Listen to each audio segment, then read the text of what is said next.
Tourist guide का काम करने वाला एक मामूली सा इंसान, एक छोटी सी नौकरी के लिए भी 30 बार इंटरव्यू में फेल हुआ इंसान आज चीन का सबसे रईस आदमी है। मैं बात कर रहा हूँ जैक मा, अलीबाबा के फाउंडर की। ये किस्मत का नहीं, मेहनत का खेल है। सफलता पाने के लिए पागलपन का खेल है। दोस्तों, ऐसा ही पागलपन था नवाजुद्दीन सिद्दीकी के अंदर अपनी एक्टिंग को लेकर। इसीलिए दिन में चौकीदार की नौकरी की, भूखे पेट सोया, 14 साल तक फिल्म इंडस्ट्री में खुद को साबित करने के लिए दिन रात एक कर दिया। और आज शायद ऐसा कोई भारतीय हो जिसको नवाजुद्दीन सिद्दीकी के बारे में मालूम ना हो। दोस्तों, क्या होता अगर महेंद्र सिंह धोनी ने भी रिस्क ना लिया होता, तो शायद टीम इंडिया के लिए खेलने का उनका ये सपना ही रह जाता।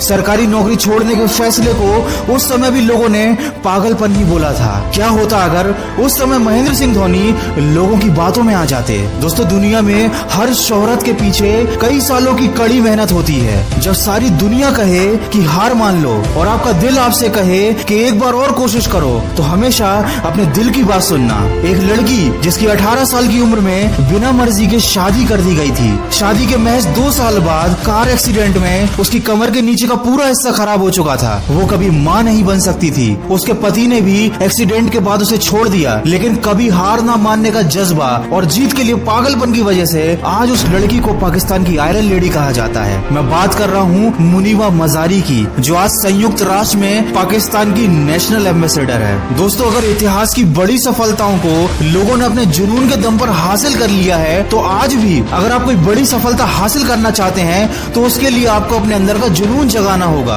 क्योंकि आपके अंदर का जुनून आपकी सारी ऊर्जा को एक दिशा में फोकस कर देता है और फिर आपको अपने लक्ष्य के अलावा और कुछ दिखाई नहीं देता। क्या खूब कहा है किसी ने, यूं ही नहीं मिलती राही को मंजिल, एक जुनून सा दिल में जगाना होता है। जब पूछे चिड़िया से कि कैसे बना आशियाना, तो बोली भरनी पड़ती है बार बार उड़ान और तिनका तिनका उठाना होता है। भारतीय क्रिकेटर युवराज सिंह में क्रिकेट खेलने को लेकर इतनी दृढ़ इच्छा शक्ति थी कि उन्होंने कैंसर जैसी घातक बीमारी को भी हरा दिया। दशरथ मांझी जैसे एक मामूली इंसान ने अपनी इच्छा शक्ति के दम पर छेनी और हथौड़ी से पहाड़ में से रास्ता बना दिया। इन सभी लोगों में एक ही बात कॉमन है, कभी भी इन लोगों ने मुश्किलों के आगे घुटने नहीं टेके और जो ठान लिया वह करके दिखाया और अपनी मंजिल को पाने के लिए लगातार प्रयास किए।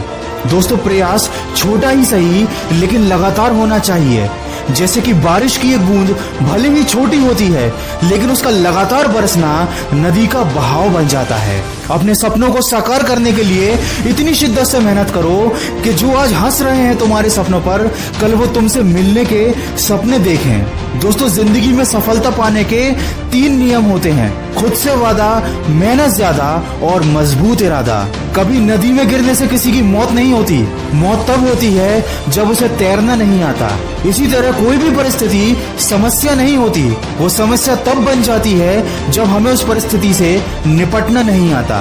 आपका भविष्य उसी से बनता है जो आप आज कर रहे हो। इसलिए अपने आज को बेहतर बनाओ, तो आने वाला कल अपने आप बेहतर बन जाएगा। दोस्तों, लोग सोचते तो बहुत बड़ी बड़ी बातें हैं, लेकिन कर कुछ नहीं पाते, क्योंकि केवल प्लानिंग बनाने से कुछ नहीं होता। प्लानिंग को पूरा करने और दिल के साथ फॉलो करने के लिए एक दृढ़ इच्छा शक्ति होनी चाहिए। ये बात हमेशा याद रखना कि आपकी इच्छा शक्ति के सामने दुनिया की कोई भी ताकत नहीं टिक सकती। दोस्तों, वीडियो के अंत में बस इतना कहना चाहूंगा कि कुछ कर गुजरने के लिए मौसम नहीं, मन चाहिए। साधन भी सारे जुट जाएंगे, बस संकल्प का धन चाहिए। तकदीर बदल जाती है जब इरादे मजबूत हों, वरना उम्र कट जाएगी तकदीर को इल्जाम देते देते। जितना बड़ा सपना होगा उतनी ही बड़ी तकलीफें होंगी, और जितनी बड़ी तकलीफ होगी उतनी ही बड़ी कामयाबी भी होगी। दोस्तों, अगर मेहनत आदत बन जाए तो कामयाबी मुकद्दर बन जाती है। दोस्तों, अगर इस वीडियो में कही गई बातों से आप सहमत हैं और इन बातों ने आपके दिल में अपने लक्ष्य को पाने के लिए आग जला दी है, एक जुनून जगाया है, तो इसको ज्यादा से ज्यादा शेयर करके हमारे इस प्रयास का हिस्सा बनिए। और हमेशा यह बात याद रखिए कि इस दुनिया में कोई भी लक्ष्य पाना असंभव नहीं है। बस आप सकारात्मक सोच के साथ अपने लक्ष्य की तरफ बढ़ते चलिए। मैं मिलूंगा आपसे अगले वीडियो में, जो आपके जीवन में सकारात्मक ऊर्जा को भर दे और आपको दिखाए एक सही दिशा। सुनते रहिए मन की आवाज।